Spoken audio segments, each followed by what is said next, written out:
উপস্থিত সকলকে জানাই একরাশ পলাশের রক্তিম শুভেচ্ছা। সন্দীপপুর প্রোডাকশন যাদের ডাকে আজকে আমরা সামিল হয়েছি আপনাদের সকলের সাথে বসন্ত উৎসবে মেতে উঠতে, সেই সন্দীপপুর প্রোডাকশন এসে গেছে। যাই বল, মধুমাসে আমরা সকলে কিন্তু আলাদা একটা উন্মাদনায় ভাসি। খুব সত্যি কথা বলছি।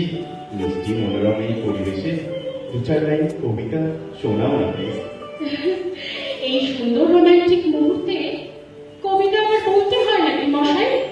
কবিতা তো এমনি চলে আসে, মিষ্টি শীতের ওম মেখে, চোরা তাপের প্রলেপ রেখে, নাতিশীতোষ্ণতার স্বস্তি চোখে, প্রেম ছড়ায় চতুর্দিকে, নবযৌবনের দূত রূপে অবশেষে তার দেখা মিলেছে। প্রথম যেদিন দোলের দিনে রং মাখাতে এলে, সঙ্গে ছিল আরো দুজন আবল তাবল ছেলে, হাতে তাদের আবির গুলো, পিচকিরি রং ভরা, মুখগুলো সব ভূতের মতো বাদুড়ে রং করা। হ্যাঁ, একেবারে ঠিক বলেছ। আসলে ডার্লিং, বসন্ত বাতাস শরীর ছুঁয়ে গেলে মনটা কেমন উড়ুর হয়ে যায়। দুষ্টুমিগুলো হৃদয়ের বারান্দায় আনাগোনা করে। হাতের রং আর মনের রং তখন মিলেমিশে একাকার হয়ে যায়।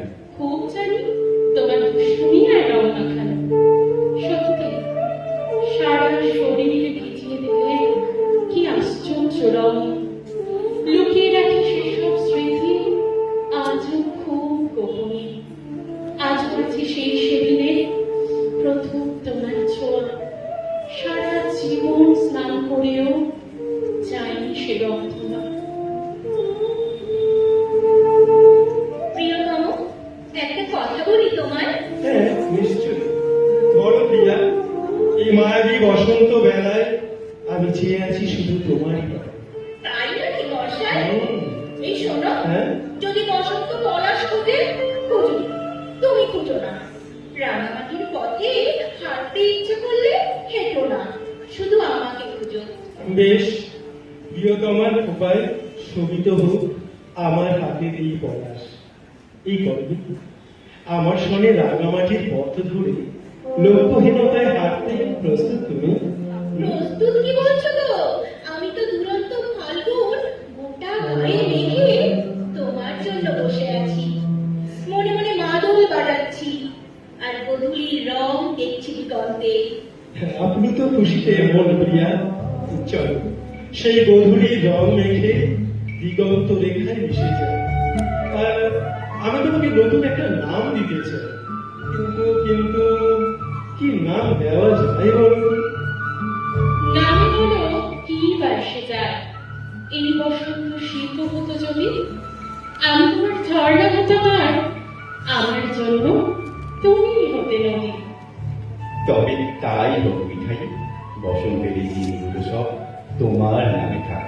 নিয়ে নিও নিঃস্বার্থ প্রেম আর বহু কবির ডাক। সুন্দর স্বপ্নের ভিড়ে হারিয়ে যাক দুঃখ আছে যত, ভালোবাসার করুণ হৃদয় রাখুন রঙের মতো। যেও না, আমার ছুটি ইচ্ছা করলে ছুঁয়ো না, কথা বলো না। শুধু শুধু আমাকে ছুঁয়ো। আমি তো পাতায় পাতায় লুকিয়ে রেখেছি সব ঢেউ, দিক দিক। প্রিয়তম, বিপদ আবার ডাক দিয়েছে, দমকা বাতাস আলগা ভুতাম। বসন্তকে সাক্ষী রেখে আর যদি ফের সঙ্গী হতাম। সত্যি বলছি, তোমার চাহনি আমার মুখে শিহরণ জাগায়। তোমার সান্নিধ্য আমার মধ্যে ছিল বসন্তকে জাগিয়ে রাখতে। তাই তো ফুল ফুটুক না ফুটুক আজ বসন্ত। গায়ে হলুদ দেওয়া বিকেলে একটা দুটো পয়সা পেলে যে হরবোলা ছেলেটা কোকিল ডাকতে ডাকতে যেত, তাকে ডেকে নিয়ে গেছে দিন পুরো।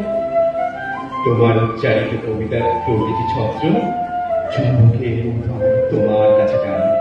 তাই বুঝি? মনে হয় প্রতিটি মুহূর্ত তোমাকে আগলে রাখি আর অন্তহীন পথ পাই। জানি না কতটা সহজ সে যাত্রা। আসলে বসন্ত যেন পাহাড়ি পথ, খাদের নিচে পড়ার সময় পলকা আমার শরীর, শুধু শরীর, তুমি শরীর খোঁজে। ওই ঠোঁটে ঠোঁট রাখবো ভাবি, লাগবে কি 1 শতাব্দী কাল।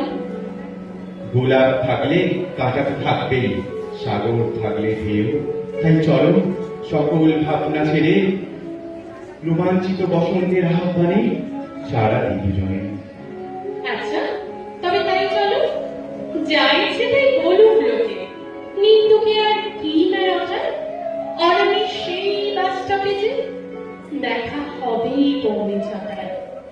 অনামি সেই বাস স্টপেজে দেখা হবে পৌনে ছটায়।